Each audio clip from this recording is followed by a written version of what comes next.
Hello students, ഇന്ന് നമ്മൾ labour എന്നുള്ള ചാപ്റ്ററിലെ ഇൻസെൻറ്റീവ് സ്കീമിൽ, അതായത് റെമ്യൂണേഷൻ കാൽക്കുലേറ്റ് ചെയ്യുന്നതിൽ ഇൻസെൻറ്റീവ് സ്കീമിൽ റോബൻ സ്കീമിനെ കുറിച്ചാണ് നമ്മൾ പറയുന്നത്. നമ്മൾ ഇൻസെൻറ്റീവ് സ്കീമിലെ ഹാൾസേ സിസ്റ്റവും ഹാൾസേ വെയർ സിസ്റ്റവും നമ്മൾ ഡിസ്കസ് ചെയ്ത് കഴിഞ്ഞു. ഇനി നമ്മൾ അടുത്തത് റോബൻ സ്കീമാണ് ഡിസ്കസ് ചെയ്യുന്നത്. This scheme was introduced by David Rowan in 1901. It differs from Halsey scheme only in the determination of bonus. Bonus calculate ചെയ്യുന്നതിൽ മാത്രമാണ് ഹാൾസെയിൽ സിസ്റ്റത്തിൽ നിന്നും ഇത് വ്യത്യസ്തമായിരിക്കുന്നത്. Bonus hours are calculated as proportion of the time taken which the time saved bears to the time allowed. Time wages are guaranteed as in the case of Halsey scheme. അപ്പോൾ ഹാൾസെയിലും ഹാൾസേവയിലും ഗ്യാരണ്ടി ചെയ്യുന്ന time wage പോലെ തന്നെ ഇവിടെയും Rowan സിസ്റ്റത്തിലും time wages guaranteed ആണ്. Okay, അതിൻ്റെ കാൽക്കുലേഷൻ നടത്തുന്ന ഫോർമുല എന്തൊക്കെയാണ്? Earnings equals T into R. ഇത് നമ്മൾ ഹാൾസെയിൽ പറഞ്ഞു, T into R plus percentage of S minus T into R എന്നാണ് അവിടുത്തെ ഫോർമുലകൾ. ഇവിടെയും അതുപോലെ തന്നെ ടി ഇൻറ്റു ആർ. ഇതാണ് ഞാൻ നേരത്തെ പറഞ്ഞത്. എന്താണ് ഈ സിസ്റ്റത്തിലും ഈ ടൈം വേജസ് ഗ്യാരണ്ടീഡാന്ന് പറയാനുള്ളതാണ്. പിന്നെ S minus T by S into T into R. അപ്പോൾ എസ് മൈനസ് ടി ബൈ ഈ പ്ലസിന് ശേഷമുള്ള ബോണസ് ഇപ്പോൾ കാൽക്കുലേഷൻ നടത്തുമ്പോൾ S minus T by S ആദ്യം ചെയ്യാം, അതിനുശേഷം ടി ഇൻറ്റു ആർ ചെയ്യുക, ദെൻ രണ്ടും കൊണ്ട് മൾട്ടിപ്പിൾ ചെയ്യുക. അപ്പോൾ ഇത് ആദ്യം ചെയ്യാം, S minus T by S ആദ്യം ചെയ്യുക, ടി ഇൻറ്റു ആർ രണ്ടാമത് ചെയ്യുക, ഇത് രണ്ടും മൾട്ടിപ്പിൾ ചെയ്യുക. അതിൻ്റെ ആൻസർ വേണം ടി ഇൻറ്റു ആറോടുകൂടി കൂട്ടാനായിട്ട്. Okay, T equals time taken, R rate per hour, S standard time നമ്മൾ നേരത്തെ ചെയ്ത പോലെ തന്നെ. ദെൻ പ്രോബ്ലം നമ്പർ 17 നമുക്ക് നോക്കാം. Hourly rate ₹30, time allowed 10. പിന്നെ പറയുന്നത് ടൈം അലൗഡ് കഴിഞ്ഞാൽ calculate earnings under Robben scheme, also calculate effective rate of earnings. അപ്പോൾ അതിൽ നമുക്ക് കാണാൻ പറ്റുന്ന ജസ്റ്റ് ആ ഫോർമുലയ്ക്ക് അപ്ലൈ ചെയ്താൽ മതി. T into R S minus T by S into T into R. Okay, ഇതിൽ നമുക്ക് തന്നിരിക്കുന്ന ടി എന്നുള്ളത് 8 hours, ആർ 30, എസ് 10 hours.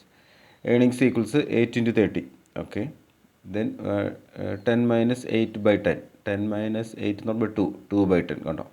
ഇത് വേണം ആദ്യം ചെയ്യേണ്ടത്. 10 - 8/10, അപ്പോൾ 2/10 ഇൻറ്റു 8 × 30 240. 240 ഇൻറ്റു 2/10 എന്ന് പറഞ്ഞാൽ 0.2 ആണ്. അപ്പോൾ 240 ഇൻറ്റു 0.2, അത് 48 ആണ്. അപ്പോൾ 240 + 48 ഈക്വൽസ് 288. ഇതാണ് നമ്മുടെ റോബൻ സിസ്റ്റത്തിലെ ഏണിങ്സ്. ഇനി ഇതിൻ്റെ ഇഫക്റ്റീവ് റേറ്റ് കാണണമെങ്കിൽ ഈ ഏണിങ്സിനെ ടൈം ടേക്കൺ കൊണ്ട് ഡിവൈഡ് ചെയ്യുക. ടൈം ടേക്കൺ അയാൾക്ക് 30 രൂപ വെച്ചാണ് കൊടുക്കുന്നത്, പക്ഷേ കിട്ടിയത് 288 ആണ്. 288/8 earnings divide by time taken. Effective rate of earnings കാണാനുള്ള ഫോർമുല അതാണ്, earnings divide by time taken. 288/8 equals 36 ആണ്. അപ്പോൾ 30 എന്നുള്ളത് ആളുടെ ടൈം റേറ്റ് കൊടുക്കാമെന്ന് പറഞ്ഞത്, പക്ഷേ ഏൺ ചെയ്തത് 36 ആണ്. 6 രൂപ കൂടുതൽ, കാരണം ബോണസും കൂടി കിട്ടിയപ്പോൾ അയാളുടെ റേറ്റ് ഓഫ് ഏണിങ്സ് കൂടി. ഓക്കെ, ഇനി പ്രോബ്ലം നമ്പർ 18ലേക്ക് നമ്മൾ വരികയാണ്. 18ലേക്ക് വരുമ്പോൾ worker completes a job in a certain number of hours. The standard time allowed for the job is 10 hours. അപ്പോൾ എസ് 10 ആണ് and the hourly rate is ₹1.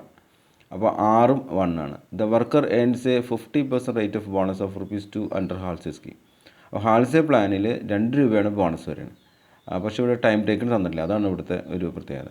Time taken നമ്മൾ ഈ ബോണസ് ഉപയോഗിച്ച് കണ്ടുപിടിക്കുന്നുണ്ട്. അതായത് 50% ബോണസ് കിട്ടുന്നത് 2 രൂപയാണ്. അപ്പോൾ 100%ആയിരിക്കും. 100%, അപ്പോൾ 4 ആയിരിക്കും. ഓക്കെ, 50%, അതായത് 2/50 × 100 ചെയ്ത് കഴിഞ്ഞാൽ, അതായത് 50%-ന് 2 രൂപയാണെങ്കിൽ 1%-ന് എത്ര വരും നോക്കാം, ഇൻറ്റു 100 ചെയ്യുക, അപ്പോൾ 100%-നുള്ളത് കിട്ടും. ഓക്കെ, അപ്പോൾ 2/50 × 100 ചെയ്യുമ്പോൾ 4 രൂപ വരും ഹാൾസേ പ്ലാനിൽ. Asset in his total wages under the Robben plan. Then also calculate effective rate of earnings. അപ്പോൾ നോക്കി ആ കാൽക്കുലേഷൻ നടത്തിയത് നോക്കിയാൽ the worker earns ₹2 bonus at 50%. So the total bonus 100%. അപ്പോൾ 2/50 × 100 4. ഇതാണ് ഞാൻ നേരത്തെ പറഞ്ഞത്.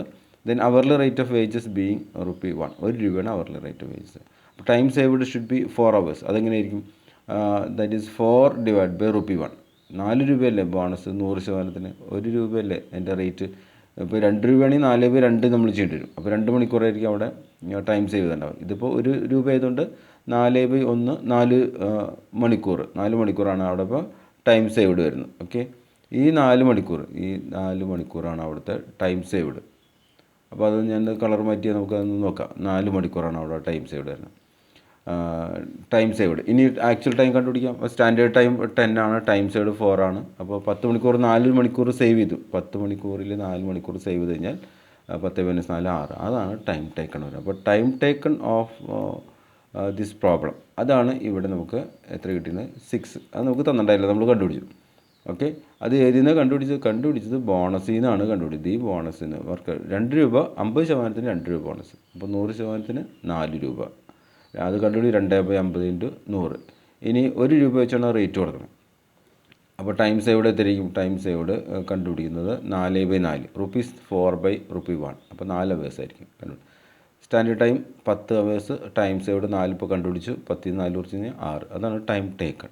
അതായത് സ്റ്റാൻഡേർഡ് ടൈമിൽ എത്ര സമയം സേവ് ചെയ്തോ അതാണ് നമുക്ക് എന്തായിട്ട് വരുന്നത്. സാധാരണ ടൈം ടേക്കണാണ് കണ്ടുപിടിക്കാറ്. അപ്പോൾ തരാറ് 10 - 6 അങ്ങനെ 4 നമ്മൾ കണ്ടുപിടിക്കാറ്. S-T എന്നുള്ള ഇതുണ്ടല്ലോ സ്റ്റാൻഡേർഡ് ടൈം. അപ്പോൾ സ്റ്റാൻഡേർഡ് ടൈമിൽ നിന്ന് ടൈം ടേക്കിംഗ് കുറച്ച് ടൈം സേവ്ഡ് കിട്ടും. അതുപോലെ സ്റ്റാൻഡേർഡ് ടൈമിൽ നിന്ന് ടൈം സേവ്ഡ് കുറച്ച് കഴിഞ്ഞാൽ ടൈം ടേക്കൺ കിട്ടും. Therefore earnings under one plan നമ്മൾ ഏണിങ്സിലേക്ക് വരികയാണ്. T × R + S-T/S × T × R. R കണ്ടുപിടിച്ചത് R1, S 10. Earnings equals 6 × 1 + 10 - 6/10. 10 - 6 4. 4/25 0.4 6 × 1. 6 × 1 6. 6 × 0.4 എത്ര വരും? 6 × 1 2.4 വരും. അപ്പോൾ 6 + സ്റ്റെപ്പായിട്ട് ചെയ്തിട്ടുണ്ട്. ഞാൻ പെട്ടെന്ന് പറഞ്ഞതാണ്. 6 + 2.4. അപ്പോൾ നമുക്ക് 8.4 വരും. ഇതാണ് ആളുടെ ഏണിങ്സ്. ഇനി ഇഫക്റ്റീവ് റേറ്റ് കാണണമെങ്കിൽ ഈ 8.4നെ 6 കൊണ്ട് ഡിവൈഡ് ചെയ്യുക, ടൈം ടേക്കൺ കൊണ്ട് ഡിവൈഡ് ചെയ്യുക. Effective rate of earnings divide by time taken. 8.4/6 1.4 വരും. ഓക്കെ, ഇനി പ്രോബ്ലം നമ്പർ 19 കിടക്കണം. പ്രോബ്ലം നമ്പർ 19 വരുമ്പോൾ അതിലെന്താ പറയുന്നത്? Problem number 19 rate per hour 1.5 per hour. Time allowed for job 20 hours. Time taken 15 hours. Calculate the wages under Halsey scheme and Rowan. 2 സിസ്റ്റത്തിൽ കാണാൻ. Also calculate effective rate. ഇതിൽ just അതിലേക്ക് ഒന്ന് apply ചെയ്ത് വേറെ ഒന്നും ചെയ്യാനില്ല, ഫോർമുലയ്ക്ക് അപ്ലൈ ചെയ്താൽ മതി. സ്റ്റാൻഡേർഡ് ടൈം 20 മണിക്കൂർ വന്നിട്ടുണ്ട്. റേറ്റ് പെർ അവർ 1.5 വന്നിട്ടുണ്ട്. ടൈം ടേക്കൺ 15 വന്നിട്ടുണ്ട്. Earnings under Halsey scheme. Halsey T × R + 50% ആണ് ഹാൾസെയിൽ. നമുക്കറിയാം S-T × R 15 × 1.5. 15 × 1.5 എന്ന് പറയുമ്പോൾ അവിടെ എത്ര ഒരു 15 × 1.5 എന്നത് 22.5. അത് 15 × 1.5. 15 × 1.5 22.5 ആണ്. Plus 50% of S-T × R. അപ്പോൾ ഈ 25 - 15 എന്ന് പറയുമ്പോൾ 5 വരും.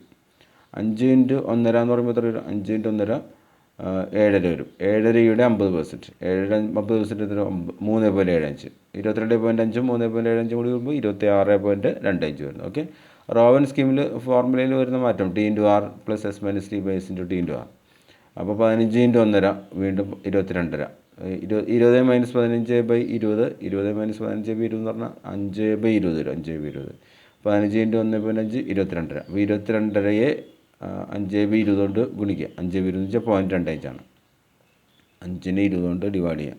ഓക്കെ, അപ്പോൾ നമുക്ക് 0.25 നമുക്ക് കിട്ടുന്നു. അത് 22.5 കൊണ്ട് ഗുണിക്കുമ്പോൾ 5.625 വരും. അപ്പോൾ 22.5ഉം 5.625 കൂടി കൂട്ടുമ്പോൾ 28.125 വരും. ഓക്കെ, ദെൻ അതിൻ്റെ ഇഫക്റ്റീവ് റേറ്റ് ഓഫ് ഏണിങ്സ്. എപ്പോഴും ഇഫക്റ്റീവ് റേറ്റ് ഓഫ് ഏണിങ്സ് കാണുമ്പോൾ earnings divide by time taken ആണ്. Under Halsey scheme 26.25/15. Time taken 15 ആണല്ലോ, അപ്പോൾ 1.75 വരുന്നു. ഓക്കെ, ദെൻ അണ്ടർ റോവൻ സ്കീമിലാണെങ്കിൽ 28.125/15. Okay, equals 1.85. അപ്പോൾ ആ ഏണിങ്സിലുണ്ടായ മാറ്റങ്ങൾ കൊണ്ട് എത്ര രൂപയുടെ വ്യത്യാസം ഉണ്ടായാലും പൈസയുടെ വ്യത്യാസം ഉണ്ടായിരുന്നു, റുപ്പീസ്. അപ്പോൾ റുപ്പീസ് 1.75 ഇവിടെയാണെങ്കിൽ റോവൻ സ്കീമിൽ എഫക്റ്റീവ് റേറ്റ് ഏൺസ് 1.875 ആണ്. ഇതാണ് നമുക്ക് ഇതിൽ പഠിക്കാനുള്ളത്. അപ്പോൾ 19ാമത്തെ ചോദ്യവും 18ാമത്തെ ചോദ്യവും ഇതിൽ നമുക്ക് കാണാൻ പറ്റുന്നതാണ്. അപ്പോൾ ജസ്റ്റ് ആ ഫോർമുല നോക്കുക, അതിന് ഫോർമുല അനുസരിച്ച് പ്രോബ്ലം ചെയ്യുക. അപ്പോൾ ഇതിലിപ്പോൾ ഒരെണ്ണത്തിൽ മാത്രം 18ാമത്തെ ചോദ്യത്തിന് മാത്രം ടൈം ടേക്കൺ തന്നില്ല. അത് ബോണസിനെ ബേസ് ഹാൾസെ സിസ്റ്റത്തിലെ ബോണസിനെ ബേസ് ചെയ്ത് നമ്മളത് കാൽക്കുലേറ്റ് ചെയ്യേണ്ടി വന്നു. ഓക്കെ, അത് കൃത്യമായിട്ടൊന്ന് ചെയ്ത് ശീലിക്കുക കേട്ടോ. അതായത് നമുക്ക് തന്നിരിക്കുന്നത് ബോണസാണ് തന്നിരിക്കുന്നത്. ബോണസ്, ആ ബോണസ് ഇത്ര രൂപ 2 രൂപ തന്നിട്ടുണ്ട്. അത് 50% ടൈം സേവ് ചെയ്തതിന് തന്നെ. അപ്പോൾ 100%ആകുമ്പോൾ 4 രൂപ വരുന്നു. 1 രൂപേൻ്റെ റേറ്റ്. അപ്പോൾ 4/1 4 മണിക്കൂർ സേവ് ചെയ്തിട്ടുണ്ടായിരുന്നു. അങ്ങനെ അതിൽ നിന്ന് കാൽക്കുലേറ്റ് ചെയ്യണം കേട്ടോ. Okay, thank you.